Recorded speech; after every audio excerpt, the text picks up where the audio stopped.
palabra del Señor. El Señor me ha dado el privilegio a mí de dar esta enseñanza, ¿verdad? En el nombre del Señor Jesucristo.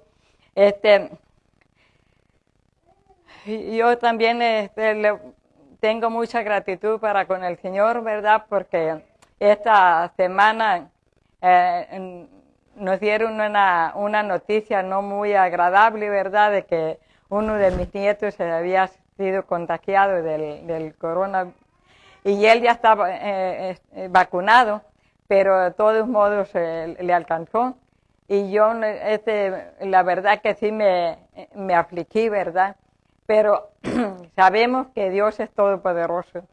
Entonces, gracias a Dios que no se puso muy malo los primeros días, sí, pero ya está bien. Y luego la preocupación de que fuera a contagiar toda la familia, y gracias a Dios que ninguno salió afectado.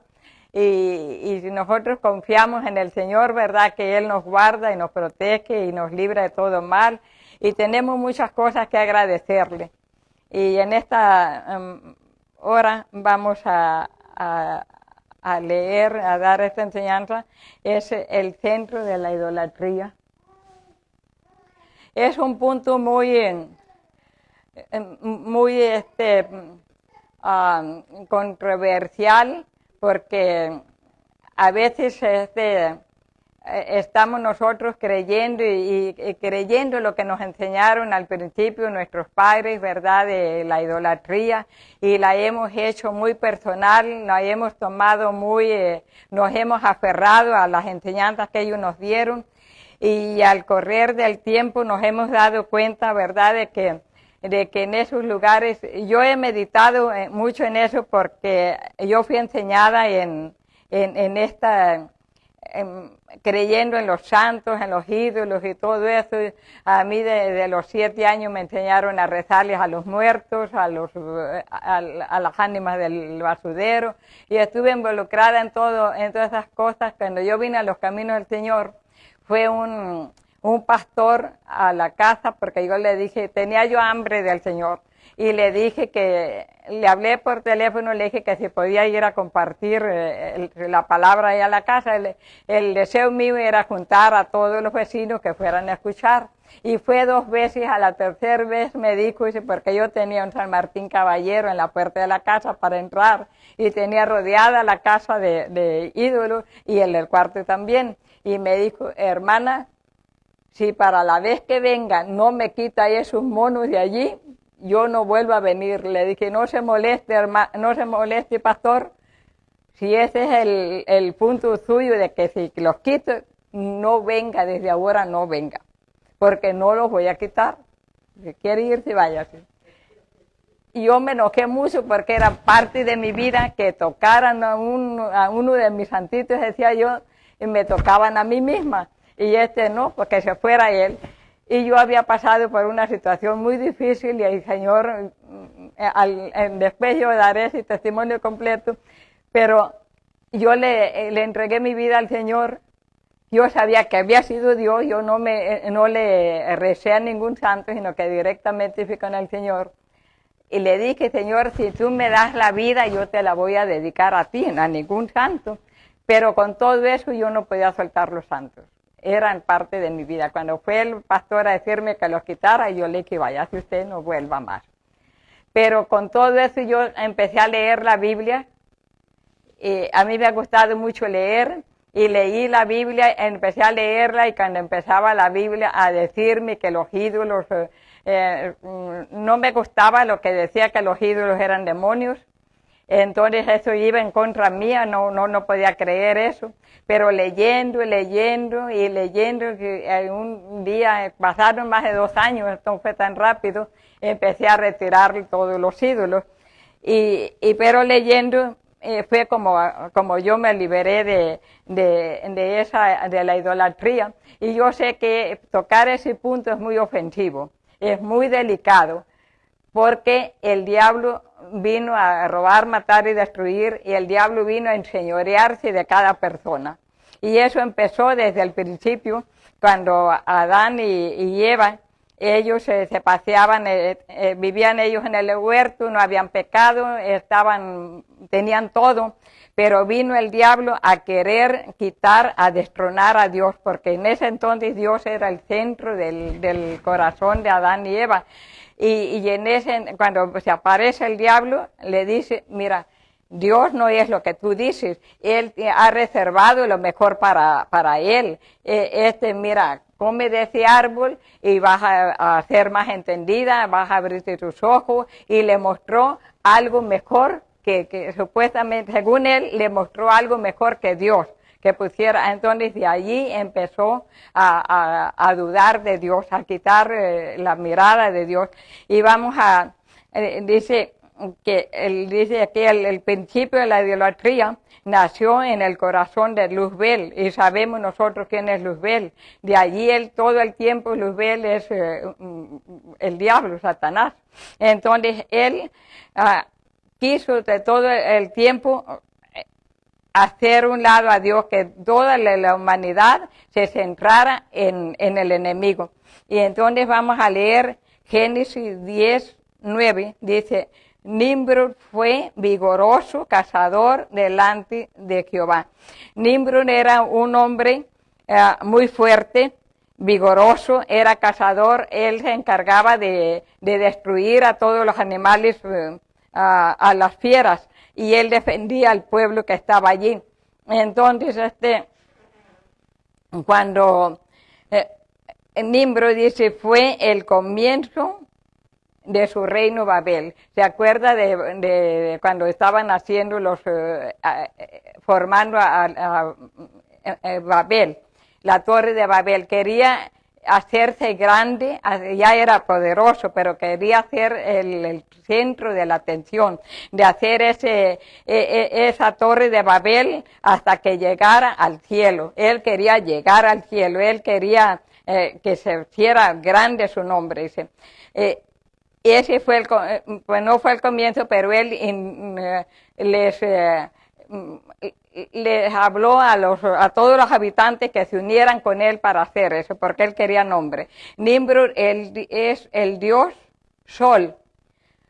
Yo no sé si se han dado cuenta, ¿verdad?, que la Iglesia Católica casi todo, la hostia tiene el sol. Todo lo que se mueve allí tiene el sol, es el símbolo.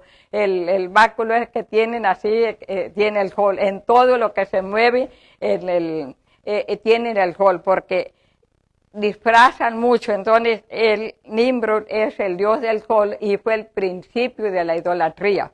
Nomás que no lo quieren enseñar porque perderían mucho pueblo, pero Dios está destapando para que sepamos nosotros de dónde el Señor nos está sacando. Dice, Nimrod, el dios Sol de Roma, porque en Roma todos, si son las vírgenes, están coronadas con el sol, todo lo que es el sol. Dice, Nimrod, el origen de la idolatría, Semiramis, la reina del cielo. Después, muerto Nimrod, nació su hijo Tamuz. Nosotros creemos que hemos creído que la Virgen María ha sido la primer virgen, ¿verdad? Eso hemos creído. Y eso fue en el Nuevo Testamento cuando nació Cristo. Pero el principio de la idolatría, tanto del dios Sol como de la reina del cielo, empezó desde Génesis. ¿Cuántos años han pasado de cuando vino Cristo? Pero ya estaba la reina del cielo. Entonces, dice, la reina del cielo después fue el origen, Nimrod fue el origen, fue el principal. Después la esposa, Semiramis, la reina del cielo.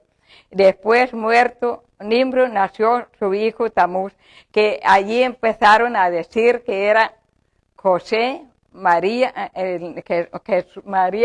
¿cómo dice? Jesús, María y José, que fue la Santa Familia, ¿verdad? Eso ¿Quién lo hizo todo eso? Para hacer un lado a Dios, para que nosotros quitáramos la atención de Dios y nos fuéramos a la idolatría, a adorar lo que Dios había impedido que oráramos. La esposa de Nimrod, dice, fue Semiramis, también conocida como Asera, Istir. ¿Se acuerdan ustedes que en el día del huevo que le dicen el día del Istir? Allí fue donde se originó esta leyenda, ¿verdad? Esta costumbre del Istir. Y también se llama la reina del cielo Istir Astaret, Diana, la diosa de los efesios. Vamos a orar. Bendito Dios y Padre de las misericordias, te damos muchas gracias por este día, Señor. Te damos gracias por tu amor, por tu misericordia.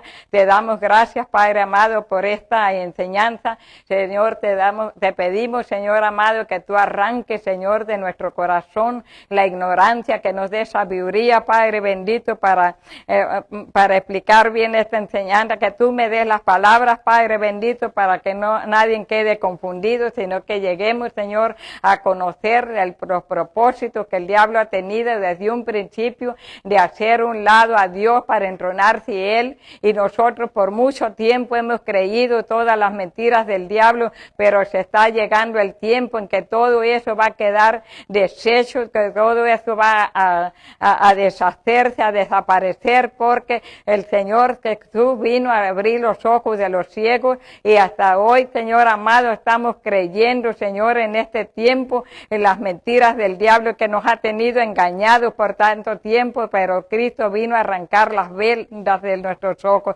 Te pedimos que seas tú arrancando toda velo de ceguera espiritual, toda idolatría de nuestro corazón. En el nombre de Jesús de Nazaret te pedimos, Padre, que seas tú alumbrando nuestros ojos del entendimiento para que no caigamos más en la idolatría, que no te ofendamos más en el nombre de Jesús, que reconozcamos a Jesús, el Rey de Reyes, Señor de Señores, al que dio su vida por nosotros para la salvación de toda la humanidad.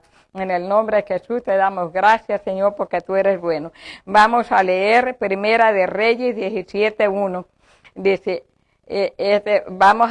porque en el tiempo de Elías hubo 3 años y medio de sequía, no había agua. ¿Por qué no había agua? Porque ellos estaban dedicados, toda la comunidad de Israel estaban dedicados a ofrecerle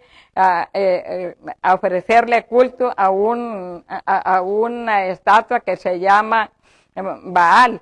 El dios de Baal es en Sinaloa. Está un lugar que no me acuerdo cómo se llama, si es Mazatlán, el lugar del el carnaval.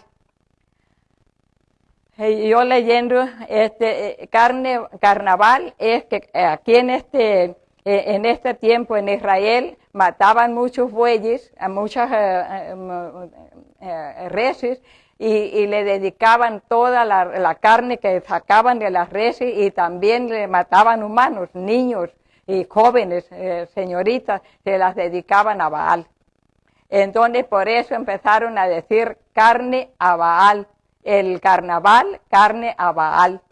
Y mucha gente lo festeja eso, pero no saben lo que están festejando. Pero en todos esos lugares, ¿qué es lo que se acarrea? Mucha destrucción y muerte. Entonces Elías Tisbita, que era de los moradores de Galaad, Galaad era de la tribu de Israel, dijo a Acab, vive Jehová, Dios de Israel, en cuya presencia estoy, que no habrá lluvia ni rocío en estos años, sino por mi palabra. Cuando hay mucha idolatría, que hay mucha idolatría que uno cree que está adorando a Dios, pero no está adorando a Dios, está adorando a ídolos. Lo que viene es mucha destrucción y muerte, viene mucha sequía, mucha pobreza. Yo me fijo en México, ¿verdad? Porque yo soy mexicana, sin ofender, ¿verdad? Pero allí hay mucha idolatría. Y ahora no es de ahora, ¿verdad? Pero viene progresando la adoración a la Santa Muerte. Pero todo el tiempo ha habido mucha idolatría. Y es la historia de México, pues no la voy a contar porque no la sé muy bien, pero también estuvo de mucha idolatría, allí se formó. ¿Qué es lo que ha habido en México? Mucha pobreza, mucha enfermedad, mucha muerte prematura, niños matándose unos a otros, casi todas las familias asesinadas. Es una tragedia muy terrible en México y empieza uno a preguntar por qué y qué viene uno a hacer cuando viene uno de México aquí. Viene trayendo las mismas costumbres, los mismos ídolos, las mismas costumbres. ¿Y qué pasa? Venimos de allá aquí y sigue la desgracia, sigue la ruina en nuestra familia, porque llegamos a este país pero no hemos soltado los ídolos. Y creemos que la Virgencita de Guadalupe nos va a guardar, nos va a cuidar y sabemos que no. Cuando yo leí, y no lo voy a mencionar ahorita, ¿verdad? Cuando yo leí y miré una película de lo que es la Virgen de Guadalupe, yo tenía una imagen así, grandota. Cuando yo supe de eso, pero ya cuando vine aquí, pues no la traje aquí, allá la dejé en México, pero cuando yo miré eso dije yo, qué terrible, por eso es que hay tanta enfermedad, porque es horrible y no lo voy a decir lo que está detrás de eso. Y nosotros con mucha ignorancia la tenemos en la casa o a veces la adoramos y no sabemos lo que estamos haciendo. Entonces aquí le estaba diciendo, Elías le estaba diciendo al pueblo de Israel que no iba a haber lluvia, porque es un castigo que Dios envía, la sequedad, la falta de agua. Y dice, pero Elías, como mensajero de Dios, Dios dio un mensaje de juicio de parte del Señor contra la desobediente Israel. Dios detendría la lluvia durante 3 años y medio. Este mensaje de juicio también se burlaba de Baal, porque Baal era el Dios de todo, del pueblo de Israel, según ellos, porque los adoradores de Baal creían que él controlaba la lluvia y era responsable de las cosechas abundantes. El nombre de Elías, que significa el Señor es mi Dios, representa la firme convicción de la vida de Elías. La vida de Elías se concentró alrededor del conflicto entre la adoración del Señor y la adoración a Baal. Él estaba en medio porque él quería traer a la gente, quería traer a las personas que dejaran de adorar a Baal y que se concentraran en Dios. Elías quería que el pueblo de Israel volviera a su Dios, que no siguiera las prácticas paganas. Entonces dice que la misión era que los israelitas se dieran cuenta de su apostasía y llamarlos a que volvieran a la fidelidad al Dios de Israel. Por eso Elías fue un restaurador, reformador, que procuró restablecer el pacto. El pacto del pueblo de Israel con Dios, que renovaran su pacto. Y es lo que el Señor está haciendo en este tiempo. Por eso es que le cuesta mucho a la iglesia dar un paso más adelante, porque nosotros, la mayoría, hemos venido de la idolatría. ¿Y qué es lo que hace uno cuando está en la idolatría? Echa una herejías las que hay en el mundo, no se detiene. ¿Por qué? No le tiene uno temor a los ídolos. Y venimos a los caminos del Señor y venimos practicando lo mismo. No tenemos temor a Dios, seguimos hablando cosas que no debemos de hablar. Debemos de mudar nuestro vocabulario. Pero como venimos de ese lugar de la idolatría, que los santos ven, tienen ojos pero no ven, tienen oídos y no oyen, tienen boca y no hablan. Cuando nos reprende un santo, que no digamos, un ídolo, no digamos cosas, las hacemos de todo delante de ellos y no nos miran. Yo cuando estaba allá, yo me acuerdo que donde yo vivía estaba un santo niño de Atocha, que todos los días casi iba la gente a hacer mandas allí, llevarle cosas de oro, cadenitas de oro. Pero volaban las gallinas hacia el nido arriba del Santo Niño de Atocha. Cuando volaban los tumbaban y se les quebraban las manos y la cabeza. Y me ponía yo a pensar, bueno, y cómo uno confía tanto en ellos y ellos no se defienden solos. No meten las manos para defenderse, pero yo seguía lo que hacían allí. Entonces, y Elías vivía en ese tiempo, vivía entre la adoración a Dios y entre la adoración a Baal, pero los de Baal eran más fieros, eran más peleoneros, le hacían la guerra a Elías, lo perseguían porque iba en contra de ellos. Pero él era un mensajero de Dios y él tenía que hablar la palabra de Dios aunque no les gustara, y por eso que lo perseguían. Dice, la misión era que los israelitas se dieran cuenta de su apostasía y llamarlos a que volvieran a la fidelidad al Dios de Israel. Por eso Elías fue un restaurador, reformador y que procuró restablecer el pacto. En este tiempo el Señor quiere que nosotros, no importa que hayamos salido de la idolatría, que hayamos hecho lo que sea, pero nos vuelvamos a Dios con todo nuestro corazón, con toda nuestra alma y con toda nuestra fuerza, y entonces Él va a cambiar el rumbo de nuestra vida. Cuando yo era idólatra, porque nunca fui católica, yo vivía enferma todo el tiempo. Cuando yo empecé a venir a los caminos del Señor, a leer la Biblia, a tratar de seguir el camino del Señor, todas mis enfermedades se salieron, se desaparecieron. Entonces yo me he puesto a analizar. Yo tengo mucha familia idólatra y hay muchos enfermos en mi familia. Y por más que a veces que les digo, pues están muy arraigados. Pero tenemos que orar, ¿verdad?, para salir completamente y del todo. Cuando menos saber que el Dios a quien nosotros nos volvimos, que ya no estamos con los ídolos, que nos volvimos a Dios, que Él nos oye, que Él nos ve, que Él escudriña nuestro corazón y que dice la palabra que Él está presto para bendecirnos. Él no preparó ninguna maldición para nosotros, pero nosotros no nos hemos limpiado de las malas ideas que teníamos. Entonces a Elías vino palabra de Jehová diciendo, apártate, es Primera de Reyes 2, 17:2, y vino a él palabra de Jehová diciendo, mire lo que le dijo Dios a Elías, apártate de aquí y vuélvete al oriente.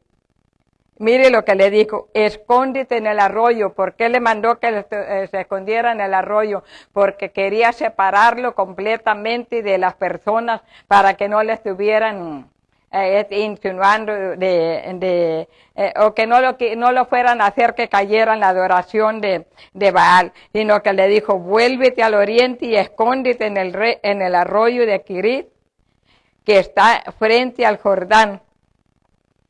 Y mire lo que le dice el 4, beberás del arroyo y yo he mandado a los cuervos que te den allí de comer. Mire lo que le hizo el Señor a Elías, lo apartó que se fuera a tomar agua del arroyo y que él iba a enviar a los cuervos para que le dieran de comer. ¿Quién de nosotros que creería esta palabra que fuera palabra del Señor? Yo creo que en este tiempo, si alguien le dijera el Señor, vete al arroyo y beberás agua de allí, y yo he mandado a los cuervos que te den comida, yo creo que no obedeceríamos, porque diríamos, esta palabra no viene de Dios. ¿Cómo que yo voy a tomar agua del arroyo y comer que los cuervos me están dando, me van a traer pan y carne? Entonces pensarían las personas, ¿verdad?, que esa no era palabra de Dios, que cómo humanamente cómo va uno a creer que los cuervos le van a llevar comida de día y en la mañana y en la tarde. Entonces dice, Dios sustentó a Elías en el arroyo de Querib, porque Elías se había aliado con con Dios contra la apostasía del pueblo, como Elías había llevado la carga de Dios, ahora el Señor llevaría su carga. Mire qué importante aliarse uno con el Señor. Aliarse con el Señor es ir de acuerdo con lo que Dios dice. Elías obedeció a Dios y Dios lo sustentó. El tiempo que tuvo que sustentarlo, lo sustentó con agua del arroyo y los cuervos que le estuvieran dando allí de comer. No sé de cuánto tiempo. Y dice el verso 5 de Primera de Reyes 17 y 5, dice, y Elías fue y hizo conforme a la palabra de Jehová. Pues se fue y vivió junto al arroyo de Quirit, que está frente al Jordán. Y los cuervos le traían pan y carne por la mañana, y pan y carne por la tarde, y bebía del arroyo. Qué obedientes los cuervos, que ellos no se les olvidó ningún día de llevarle comida al tiempo que tenía que alimentarlo. Ellos le estuvieron llevando su comida y él tomaba agua del arroyo. La obediencia de Elías, de creerle a Dios que lo que él le había prometido lo iba a cumplir. El 7 dice, pasados algunos días se secó el arroyo, porque no había llovido sobre ella. Cuando se secó el arroyo, Dios le ordenó a Elías que fuera a un territorio pagano, habitado por los adoradores de Baal, y allí Dios proveyó para Elías por medio de una viuda pobre. Quiera le hubiera enviado con una viuda rica, ¿verdad? Pero una viuda pobre. Y lo llevó al territorio donde estaban sus enemigos, al territorio donde eran adoradores de Baal. Allí lo llevó. Y Dios proveyó para Elías por medio de una viuda pobre. La experiencia fortaleció más la confianza de Elías. La experiencia que había tenido en el arroyo, de que nunca le había fallado Dios, esa experiencia fortaleció a tener confianza y fe en que Dios lo iba a fortalecer. Dice más la confianza, fortaleció más la confianza de Elías en la providencia de Dios. A veces ocurre la adversidad, aun cuando un creyente esté en la voluntad de Dios, a través de tales experiencias. A veces cuando uno viene a los caminos del Señor, parece que se le cierra un camino, se le cierra otro, y que parece que se pone una encrucijada, que no hay esperanza. Pero si lo que Dios anda buscando es perseverancia, obediencia, que uno le crea, que confíe en Él, que el que prometió lo va a cumplir. Dice, Él puede ayudar a los creyentes de un modo diferente y más grandioso de lo que ellos pudieran esperarlo. Dice la palabra del Señor, cosa que ojo no vio, ni oído yo, ni ha subido al corazón de hombre, a lo que Dios tiene preparado para nosotros. ¿Y qué es lo que nosotros tenemos que hacer? Creer al que lo prometió, creer que Él es fiel y verdadero, y que lo que Él cumple, Él lo va a hacer. No importa cuántos años pasen, puede pasar un año, unos meses o muchos años, pero el problema está en nosotros, que si nosotros le creemos, nosotros le obedecemos, se va a cumplir la promesa. Si nosotros dudamos y no le creemos, si no le creemos no vamos a obedecer. Si nosotros dudamos no le vamos a creer. Si no le creemos tampoco vamos a obedecer. Y si no obedecemos, pues no se va a cumplir la palabra que Dios tiene para nosotros. Entonces dice el verso 8, dice, vino luego a él palabra de Jehová diciendo,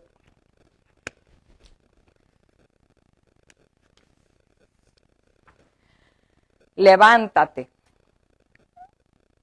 le dice Dios a Elías, levántate y vete a Sarepta de Sidón y mora allí. He aquí yo he dado orden allí a una mujer viuda que te sustente. Mire, le da la orden, levántate. ¿Por qué le dijo que se levantara? Porque estaba en un arroyo, estaba acostado, él no tenía nada que hacer, él solamente le daba agua que ir al arroyito y comer, ya sabía que tarde, mañana y tarde le iba a llegar su torta allí, no tenía ningún problema y él de salir a trabajar. ¿Por qué estaba haciendo Dios eso? Porque quería que Eliseo se alineara con Dios, que no tuviera ninguna, que no se volteara para ningún lado, que no tuviera ningún estorbo, que estuviera atento a la palabra del Señor, porque si Elías hubiera estado entretenido en muchas cosas, cuando Dios le habla, no oye la palabra del Señor. Y eso nosotros tenemos que hacer, ¿verdad? De que muchas veces el Señor lleva a las personas a una enfermedad, apartarlos del bullicio, porque quiere tener un rato con Él. Y dice, vamos a leer el 10, dice, entonces se levantó y se fue a Sarepta, y cuando llegó a la puerta de la ciudad, he aquí una mujer viuda que estaba allí recogiendo leña, y él la llamó y le dijo, te ruego que me traigas un poco de agua en un vaso para que beba. Miren, cuando Dios da una dirección, la da clara, no se equivoca. Elías, todo lo que le dijo, él lo creyó, él obedeció y no anduvo tocando puertas. Aquí está una viuda pobre y eso, no anduvo buscándola, Dios se la puso allí. Es bonito es creerle al Señor. Dice, y estaba, y el 11 dice, y viendo ella que, ahorita dice, entonces se levantó y se fue a Sarepta y llegó a la puerta de la ciudad, de aquí una mujer viuda que estaba recogiendo leña. Y él la llamó y le dijo, te ruego que me traigas un poco de agua en un vaso para que beba. Y yendo ella para traerle él la volvió a llamar y le dijo, te ruego que me traigas también un bocado de pan en tu mano. Y ella respondió, vive Jehová tu Dios que no tengo pan cocido, solamente un puñado de harina tengo en la tinaja y un poco de aceite en una vasija, y ahora recogía 2 leños para entrar y prepararlo para mí, para mi hijo, para que lo comamos y nos dejemos morir. Era todo el sustento que tenía la mujer, para ella y sus hijos. Cuando le llegue Eliseo a que le dé comida a él, yo no sé qué pensaría ella, ¿verdad? Pero ella no dudó. Como él le dijo que le hiciera a él, primero ella obedeció. Le hizo su torta a él y para ella y para su hijo. Y dice la palabra del Señor, ¿verdad? Que en la obediencia hay premio, ¿verdad? Cuando uno cree que es Dios. Entonces, él, ¿con qué propósito lo mandó Dios a la viuda? Que ya estaba ella queriéndose comer su último bocado para tirarse a morir. Cuando Dios envía a alguien a un lugar, lo envía para bendecirla, para bendecir a la persona. Eliseo era un siervo de Dios, que él obedecía a Dios y Dios lo respaldaba a él. Dice, Elías le dijo, no tengas miedo, ve, haz como has dicho, pero hazme a mí primero de ello una pequeña torta cocida debajo de la ceniza y tráemela, y después harás para ti y para tu hijo. El 14 dice, porque Jehová Dios de Israel ha dicho así, la harina de tu tinaja no escaseará, ni el aceite de la vasija disminuirá hasta el día en que Jehová haga llover sobre la faz de la tierra. Fue una promesa que Dios le dio. Ella cumplió y Dios también la bendijo, que todo el tiempo de hambre ella no tuvo que estar esperando a que iba a ser la última comida que iba. Dios le proveyó, ella obedeció y Dios la respaldó, la bendijo. Entonces ella fue e hizo como le dijo Elías, y comió ella y su casa muchos días. Las necesidades y el sufrimiento de una pobre viuda no eran insignificantes para Dios. Él envió a Elías para fortalecer la fe de ella y darle bendiciones materiales en un momento en que ella sentía que todo estaba perdido. A veces uno piensa, ¿verdad?, que los problemas de uno, la situación de uno, que Dios ni la mira. Yo llegué a pensar en eso, que que Dios era para todos menos para mí. Pero aquí dice que esta viuda llegó a pensar en eso, que ella ya estaba para morirse, pero el sufrimiento y la necesidad de ella estaba en los ojos y en el corazón de Dios. La fe de la viuda en Dios y su palabra por medio del profeta Elías la llevó a cambiar lo dudoso por lo indudable, lo invisible por lo visible. La viuda creyente no solo recibió del profeta de Dios una bendición material, sino también una bendición espiritual. Dios quiere bendecirnos en todas las áreas. Él quiere bendecirnos, pero como dice la palabra del Señor, dice, buscad primeramente el reino de Dios y su justicia, las demás cosas vendrán por añadidura. Las enfermedades huyen sin que uno uno se dé cuenta, cuando acuerda ya no están. Y tantas cosas que llega una bendición de acá, llega otra bendición de allá y uno no le espera. Solamente tenemos que creerle a Dios y amarlo y obedecerle y buscarle constantemente. Y dice el 16, la harina de la tinaja no escaseó ni el aceite de la vasija mengó, conforme la palabra de Jehová había dicho por Elías. La idolatría es un pecado que se repite a lo largo de la historia del pueblo de Dios. La historia registrada en la Biblia en la que todo Israel participó en la idolatría fue la adoración del becerro de oro. También allí cuando salió el pueblo de Egipto, el pueblo de Israel de Egipto, Moisés se fue a buscar a Dios, se fue a adorarlo, a buscar la ayuda y le dejó encargado a Aarón que se encargara del pueblo que había sacado. Entonces Moisés y Aarón no andaban en el mismo camino, no estaban en el mismo pensamiento, porque Dios se le había aparecido a Moisés, no a Aarón. Aarón solamente obedecía, pero no tenían el mismo pensamiento, porque el pueblo de Dios, el pueblo que salió de Egipto, pudo inducir a Aarón que les hiciera un becerro para adorarlo, porque ellos no estaban enfocados en Dios, no estaban enfocados en Jehová de los ejércitos, en el Dios que los había sacado de allá. Ellos iban con otro pensamiento. Entonces ellos, y Aarón no puso ninguna resistencia, sino que él les hizo el becerro de oro. Ellos le servían al becerro, mientras que Moisés estaba clamando a Dios por el pueblo.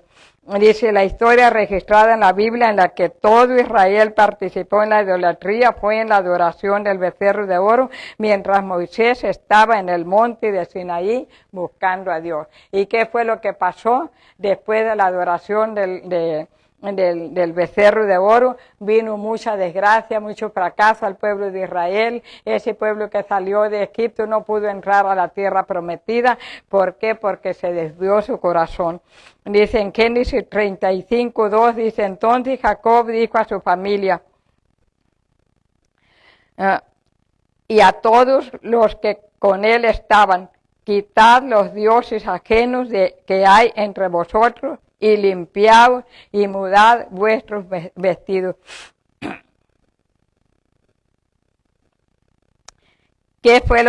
¿Por qué le dijo esto Jacob a su familia? Porque habían llevado la idolatría, porque donde ellos no se habían deshecho, no se habían alejado de la idolatría, donde quiera que iban ellos llevaban la idolatría. Entonces Jacob, él tomó su lugar y le dijo a su familia. Ve cómo es tan importante, ¿verdad? Uno no va a obligar a su familia que tire los ídolos, pero clamar a ellos para que ellos tengan un encuentro con el Señor.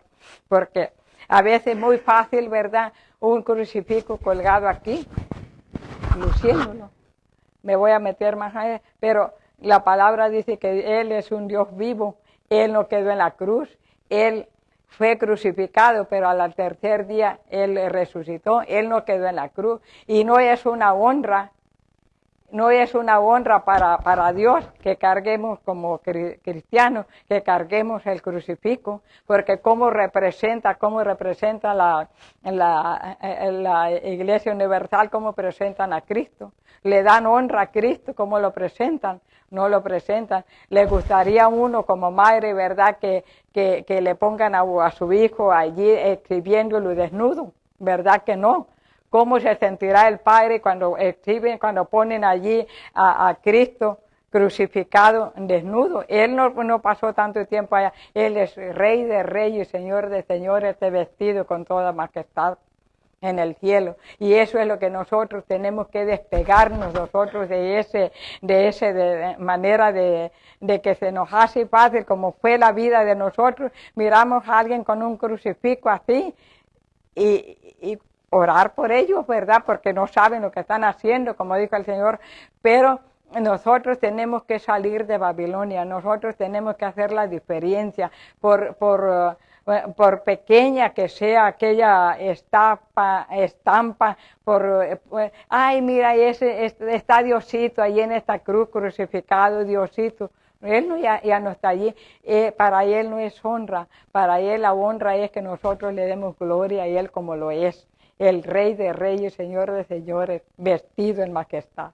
Y eso es lo que Él quiere, pero nosotros tenemos todavía que sacar nuestra mentalidad de la idolatría. Le dijo Jacob a su familia, porque él había tenido un encuentro personal con Dios y por eso él tuvo valor de decirle a su familia y a todos, no nomás a su familia, a todos los que estaban con él, quitad los dioses ajenos que hay entre vosotros y limpiaos, mudad vuestros vestidos. Tenían que cambiarse y revestir, ponerse vestiduras limpias, puras. ¿Por qué? Porque dice, Dios quería conducirlos a una mayor obediencia a su palabra. Jacob, comprendiendo el grave deterioro espiritual de su familia, Jacob les ordenó a todos sus familiares que quitaran sus dioses que había entre ellos. Esta renovación espiritual en la vida de la familia de Jacob consistía en, número 1, quitar de su hogar todo lo que ofendiera a Dios. Entregarse a la santidad personal, renovar los votos al Dios Todopoderoso en devoción y adoración. Dios no comparte su gloria con nadie. Él no quiere que nosotros adoremos a otros dioses, sino que la adoración, pues, ¿de dónde salimos nosotros? Nosotros somos creación de Dios. Él nos hizo con un propósito de que nosotros seamos sus adoradores, seamos sus representantes. ¿Cómo vamos a ser sus representantes si nosotros no creemos, no hemos alcanzado a creer en Él, a comprender cuál fue el propósito por el cual Él nos ha puesto aquí? Él no nos ocupa a nosotros. Él podía mandar una legión de ángeles para que le sirvieran, para que le adoraran, y esos ángeles que no han pecado, pero a Él le plació ponernos a nosotros. Y es un gran privilegio. Por eso en un verso de la Biblia dice, despojaos de nuestra manera de vivir. Dice, entrar en comunión con Dios y llevar una vida basada en la palabra de Dios y el sacrificio espiritual. Porque es un sacrificio, ¿verdad? Dejar uno las malas costumbres, lo que uno ha estado acostumbrado tanto tiempo, para venir a hacer cosas nuevas que uno no las conocía. Es sacrificio. Es como si yo tengo en mi casa tengo puro reguero de cosas viejas y alguien viene y me trae una trocada de muebles nuevos, pues tengo que trabajar para sacar todo lo viejo que está allí para ponerlo nuevo, porque si meto las cosas nuevas y dejo algo de cochinero y de cosas viejas allí, pues le va a quitar el adorno, la belleza a los muebles. Así tenemos que limpiarnos de todo. Dice, debido a su renovación, Jacob volvió a experimentar la protección. Quiere decir, cuando uno no está obedeciendo a Dios, pero ¿cómo vamos a obedecer a Dios si no leemos la palabra? porque aquí está todo lo que Dios quiere que nosotros aprendamos en su palabra. Si nosotros no la leemos, no vamos a saber. Yo me fijo en muchas personas que dicen, como dice el pastor, como dice la pastora, como dice fulano. ¿Por qué? Porque no leen la Biblia. Pero si leyéramos la Biblia, dijéramos como dice la Biblia, y allí no hay error, ¿verdad? Dice, Jacob volvió a experimentar. Quiere decir que en la vida de Jacob había habido muchas cosas desagradables, porque cuando él salió de allá, su familia empezó a tener muchos problemas. Entonces él se dio cuenta que habían llevado muchos ídolos a su casa y eso es lo que estaba causando problemas. Dice, Jacob volvió, que decía que él había experimentado la protección de Dios, pero cuando él empezó a meter ídolos a su familia, a la casa, ya no había protección, ni presencia, ni revelación, ni bendición. Y Jacob volvió a experimentar la protección. Qué hermoso saber que Dios nos protege.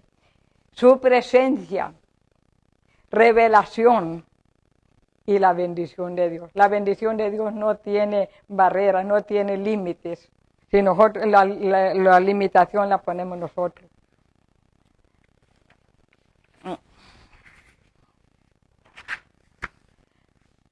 Dice, en Génesis 35:3, a ver, no me pasaría. Génesis 35:3 dice, levantémonos, le dijo Jacob, y levantémonos y subamos a Betel, y allí haré altar al Dios que me respondió en el día de mi angustia y ha estado conmigo en el camino que he andado. Tuvo que tomar una decisión para volver a Betel, para volver a empezar de nuevo, porque dos males ha hecho mi pueblo, me dejaron, este es Jeremías 2:13, dice, porque dos males ha hecho mi pueblo, me dejaron a mí fuente de agua viva y cavaron para sí cisternas rotas que no retienen de agua. A veces que gana bien la persona, se le va el dinero en nada, en una cosa, en la otra, en otra.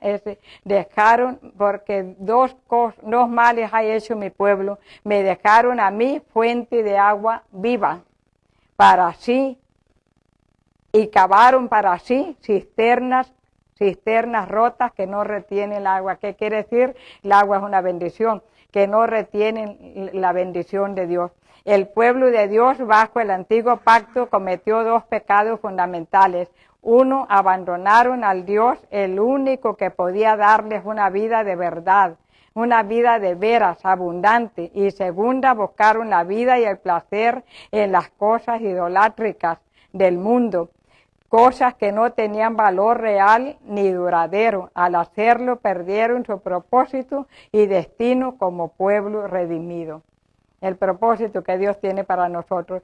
2 Corintios 4:4 dice, en los cuales el Dios de este siglo, que es el enemigo, el diablo dice, cegó el entendimiento de los incrédulos para que no les resplandezca la luz del evangelio de la gloria de Cristo, el cual es la imagen de Dios. Mire lo que hizo el enemigo desde un principio, cegarnos el entendimiento para que nosotros no vengamos a los caminos del Señor. Ejerce tremendo poder este siglo malo. Él tiene poder para producir señales mentirosas y prodigios falsos. En Tito 2:11 dice, porque la gracia de Dios se ha manifestado para salvación a todos los hombres, enseñándonos que renunciando a la impiedad y a los deseos mundanos, vivamos en este siglo sobria, justa y piadosamente. Mire todo lo que Dios quiere. Enseñándonos que renunciando a la impiedad y a los deseos mundanos vivamos en este siglo sobria, justa y piadosamente. En el 13 dice, aguardando la esperanza bienaventurada y la manifestación gloriosa de nuestro gran Dios y Salvador Jesucristo. El 14 dice, quien se dio a sí mismo por nosotros para redimirnos de toda iniquidad y purificar para sí un propio, y purificar para sí un pueblo propio, celoso de buenas obras. Mire lo que nos dice así, que el mismo Dios, él mismo, se dio a sí mismo, Jesucristo, se dio a sí mismo por nosotros, no por él, por nosotros, para redimirnos de toda iniquidad y purificarnos para él tener su propio pueblo, pueblo propio, celoso de buenas obras. ¿Qué es lo que hizo Cristo cuando vino a la tierra? Vino a dar su vida, derramó su sangre preciosa, todo el sacrificio que él hizo para salvarnos a todos, para que nadie se pierda, para tener él un pueblo lavado con la sangre, un pueblo para él, un pueblo apartado, un pueblo que le adore, que le alabe. Ese es el propósito de Dios. No es solamente porque a alguno se le ocurre dar una enseñanza o para su propio bien, no. Esto es porque es la voluntad de Dios se tiene que cumplir. Así como él le dio la espalda al pueblo de Israel, él vino por su pueblo, él vino por su nación. El pueblo de Israel es el pueblo amado del Señor. Y cuando ellos desecharon a Cristo Jesús, él se dio la vuelta, los dejó y se vino, se dio la vuelta a buscar lo que se había perdido, a buscar a los gentiles que no teníamos parte ni suerte con el pueblo de hebreo, por misericordia, porque el pueblo de Israel le dio la espalda a Dios, por eso que nosotros hemos alcanzado misericordia y porque Dios es bueno. Pero la verdad, Dios no tiene necesidad de nosotros, Él tiene ángeles que le adoren, somos nosotros los que tenemos necesidad de Él. Dice, y esta dice, primera Juan 5:14, dice, y esta es la confianza que tenemos en Él, que si pedimos alguna cosa conforme a su voluntad, Él nos oye. El 18 dice, sabemos que todo aquel que ha nacido de Dios no practica el pecado, pues aquel que fue engendrado por Dios le guarda y el maligno no le toca. Y sabemos, el 19, y sabemos que que somos de Dios y el mundo entero está bajo el maligno. Que nosotros como seres humanos que tenemos 5 sentidos debemos de escapar, de huir de la ira venidera. Dice Efesios 4:26, airaos pero no pequéis, no se ponga el sol sobre vuestro enojo, ni deis lugar al diablo, porque cuando uno por cualquier cosita le da lugar, el diablo aprovecha. Romanos 1:18 dice, porque la ira de Dios se revela desde el cielo contra toda impiedad e injusticia de los hombres que detienen con injusticia la verdad. En 1 Corintios 6:19 dice, ¿o ignoráis que vuestros cuerpos es templo del Espíritu Santo, el cual está en vosotros, el cual tenéis de Dios y que no es de nosotros, que nosotros no nos pertenecemos a nosotros mismos, nosotros pertenecemos al que nos hizo, al que nos dio la vida, al que nos formó, al que nos tiene en esta tierra con un propósito divino. Y vamos a orar, ¿verdad?, para cerrar esta enseñanza. Esta enseñanza de la idolatría es muy amplia y muy peligrosa también para hablarla. Pero tenemos que hablarla, ¿verdad?, porque tenemos que salir de la ignorancia del... Bendito Dios y Padre de las misericordias, te damos muchas gracias por tu amor, por tu misericordia, gracias por tus bondades, gracias Señor porque... Aleluya, bendito sea tu nombre, Padre. Te damos gloria y honra y alabanza, Señor. Te damos gracias, Padre. Muchas gracias por cada oportunidad que nos das de acercarnos a ti, de acercarnos al trono de la gracia para hallar gracia para el oportuno socorro. Venimos, Padre, pidiéndote perdón, Dios. Perdónanos, Dios mío, perdónanos las veces que nos hemos inclinado a ídolos, que te hemos ofendido, Padre. Perdónanos. Yo te pido perdón por mí, te pido perdón perdón por toda mi casa, te pido perdón por todo, Señor, por toda mi parentela, Señor amado. Te pido, Señor, que tú les abras sus ojos del entendimiento, Padre, que ellos amen tu palabra, que ellos amen tu verdad. Te pido por tu pueblo, Padre bendito, que aún no hemos podido salir del todo de la idolatría, Padre. Te pedimos perdón porque si no cargamos, Señor, algún ídolo, no lo adoramos, ponemos cualquier otra cosa primeramente que a ti. Tu palabra dice que buscar primeramente el reino tuyo y tu justicia, y tú te encargas de las añadiduras. Te pido, Padre, perdón por tu pueblo, Padre, que tú nos saques de cualquier idolatría, Padre amado, en el nombre de Jesús de Nazaret. Límpianos, Señor, purifícanos, ayúdanos a ponerte a ti en el primer lugar, en el segundo y en el tercero, Padre, que tú seas primero y último, como dice tu palabra, Señor, en el nombre de Jesús. Te lávanos con tu sangre preciosa, en el nombre de Jesús, aleluya. Yo te pido, Padre, que seas tú, Señor, renovando nuestra mente, limpiando nuestro corazón, y si alguien quiere renunciar a Maquía Ramasaya, si alguien quiere renunciar las veces que se arrodilló ante un ídolo ante una imagen, en el nombre de Jesús de Nazaret, venimos pidiéndote perdón por las veces que nosotros nos arrodillamos ante una imagen, ante un ídolo. Nos arrepentimos de ese pecado horrible, Señor. Te pedimos, Señor, que tú nos limpies de toda maldad, Señor, y venimos en el nombre poderoso de Jesucristo, renunciando a todas esas prácticas, Señor, a rezarles a los muertos.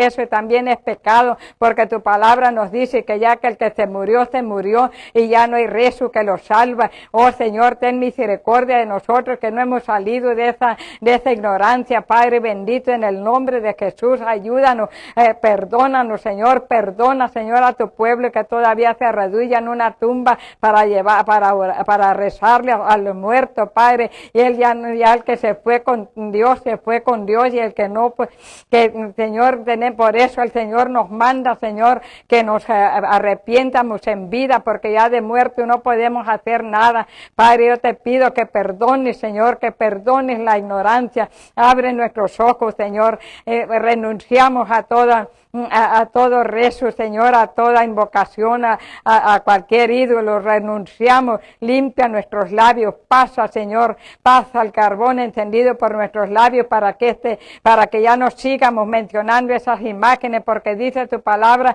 que ni aún tomemos tus nombres en nuestras bocas, Padre. Renunciamos a ellas en el nombre de Jesús y declaramos que Jesucristo es el Señor, que Jesucristo es el Salvador, que Él derramó su sangre preciosa por todos nosotros, y que su nombre tiene que estar en nuestros labios, que en nuestros labios no tiene que haber otro nombre, solamente el nombre de Jesús de Nazaret. Padre bendito, te pedimos, Señor, por las sanidades de la mamá de Jesse, Padre, que dice que le dio un derrame a abuelo, Señor. Venimos en el nombre poderoso de Jesucristo, Padre, y te pedimos, Señor, que tú pongas tu mano de sanidad en ella, ponga tu mano, Señor, poderosa en ella, darle otra oportunidad, Padre.